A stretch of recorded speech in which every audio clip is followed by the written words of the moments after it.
Tata, qual que é a importância do cemitério nos trabalhos de quimbanda? Da calunga pequena?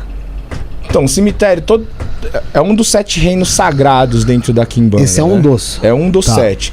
É o 4º reino dentro da quimbanda. Então, quando a gente fala de cemitério, todo cemitério ele tem 2 polos. O seu polo passivo e o seu polo ativo. Ou seja, ele tem o seu polo positivo e o seu polo negativo, certo? E aí eu não tô falando de bem e mal, tô falando de polos. Sim, a pessoa tem que entender que existe... Exatamente. Exatamente. Então, quando você entra no cemitério, né? Quando você se depara de frente do cemitério, visualmente falando, vou colocar em questões superficiais. Visualmente falando, qual que é a primeira coisa que você enxerga dentro do cemitério quando você entra? Você vê do lado negativo. Você vê solidão, você vê dor, doença, perda, morte, tristeza, melancolia. Encerramento. Né?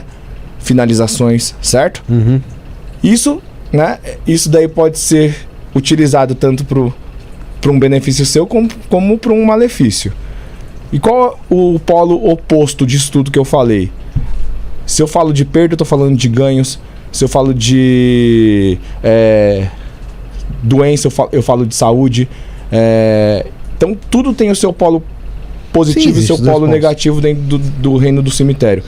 Tudo isso que está englobando o fundamento do reino do cemitério, você pode se beneficiar e utilizando feitiços bem direcionados para um determinado campo da sua vida. Entendi. Para quem não é adepto da quimbanda ou da umbanda ou que assim seja, se você pudesse orientar em relação a como uma pessoa entra e sai de um cemitério de uma maneira correta, porque ali dentro existem, como você disse, várias energias, várias forças. Como é que é a maneira correta de uma pessoa entrar e sair de um local como esse? Então, não posso te dizer como é uma maneira correta. Mas posso te dizer como a maneira que a gente faz, né? A maneira que você enxerga como correta. Nós da família Mata Escura. Primeiro que todo cemitério existe uma porteira. Então, eu sempre levo 3 moedas no meu bolso, saldo o Exu da porteira e peço licença para entrar ali no Campo Santo, no reino sagrado. E deixo ali na porteira 3 moedas. Tá. 3 moedas. Entro. Primeira coisa que eu vou fazer, vou direto no Cruzeiro das Almas daquele cemitério. Acendo uma vela branca com 7 moedas de qualquer valor corrente em volta dessa vela branca e uma garrafa de cachaça que eu vou circular em cima dessas moedas em sentido anti-horário. Fiz isso, é um ritualzinho, tá, gente? Fiz isso, peço licença às almas do cemitério para eu estar colhendo algum material lá ou para eu estar realizando algum tipo de trabalho ali. Fiz o trabalho, viro as costas, volto para casa e não olho para trás. Entendi.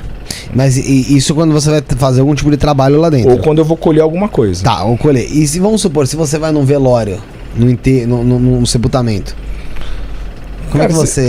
Se você tá se sentindo mal, né? Uma coisa que as pessoas, eu falei isso ontem com os filhos da casa. As pessoas se esquecem bastante, né? Porque acham que é muito simplório. E às vezes o simples é eficaz. Se você foi no cemitério e tá se sentindo mal, banho de sal grosso, cara. Né? A coisa mais simples que você tem para fazer.